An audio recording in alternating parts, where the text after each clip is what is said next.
So data analysis.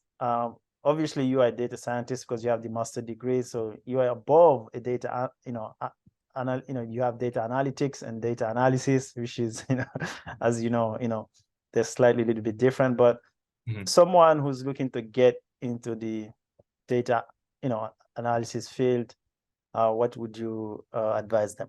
I would first advise them to learn what you actually want to do in data analysis. It's much easier if you know exactly what field you want to go into when you're studying to be a data analyst, because there's a bunch of different skill sets that you need depending on the field that you're going into. So like, for example, if you're going into finance, you're going to need to do a lot of like predictive analytics and fraud detection.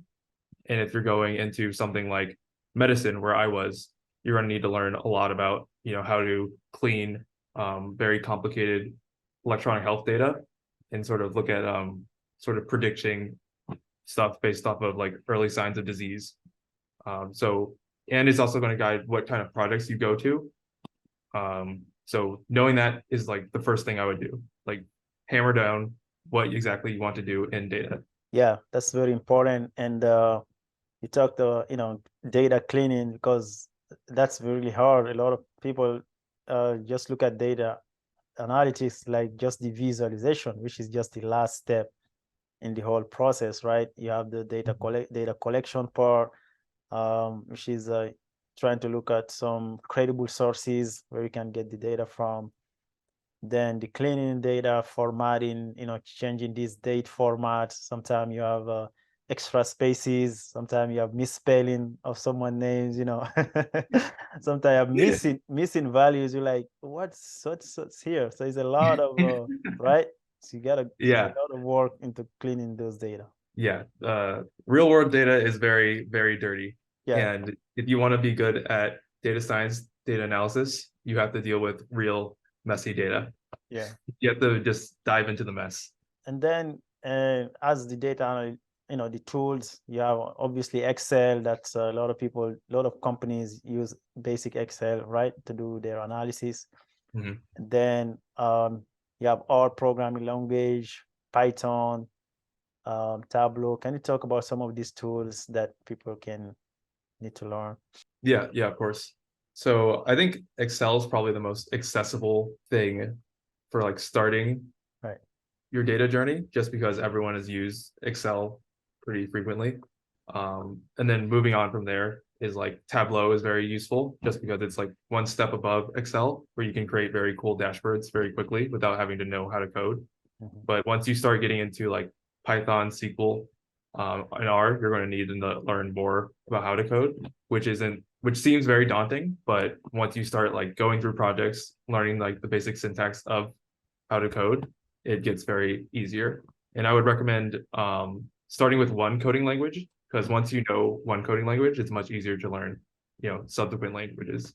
It's like learning an actual language. Like once you know one language, it's easier to learn subsequent languages. Right. So how important is SQL? SQL is, it depends on where you are, honestly. Like I very infrequently use SQL. I sometimes just use it for side projects just to keep like skills up. But if you're going into like a corporate position where they have like SQL databases, you're going to need to know how to use SQL. Yeah. And I also use SQL a lot in my job at the Columbia University Medical Center, just because a lot of their databases were written in SQL.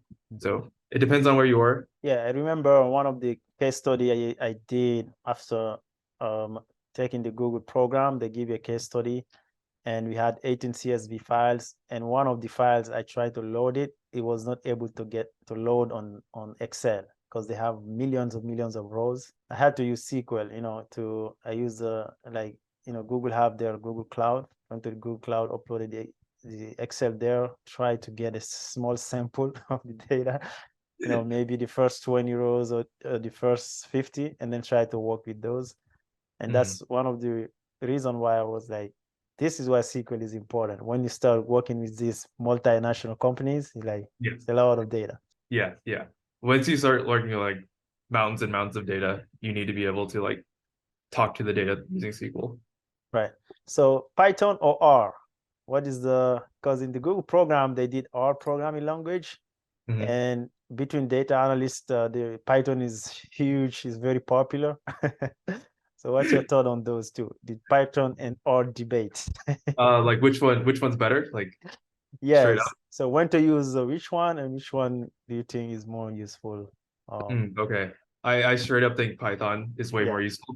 yeah. And you can just do so much more in Python. Like you can do like pretty much whatever you want. Like machine learning, you can create websites, Mhm, you can like do API integration, you can talk to like OpenAI, stuff like that. mhm, And the only thing that Python is lacking, I would say, is in like the graphing department. mhm. For any graphs I do, I usually go to R just because I have so much more control over Oh, how the okay, graph looks, okay. the colors and the schemes. R is like more of like a graphic design sort of Mhm, thing once it mhm, comes to like designing, graphs and figures and stuff like that. And I mhm. used mostly R when I was creating figures for my job at Columbia University. Wow. Actually, that's really good because you're right. If you try to do visual with Python, it's not that straightforward. In R, you have the ggplot, right? ggplot2 Yeah, library GPU. that you Yeah, can call exactly. in, and that's very easy to use. You're right. That's good to know. And also, a lot of academics they use R a lot. Research papers, right?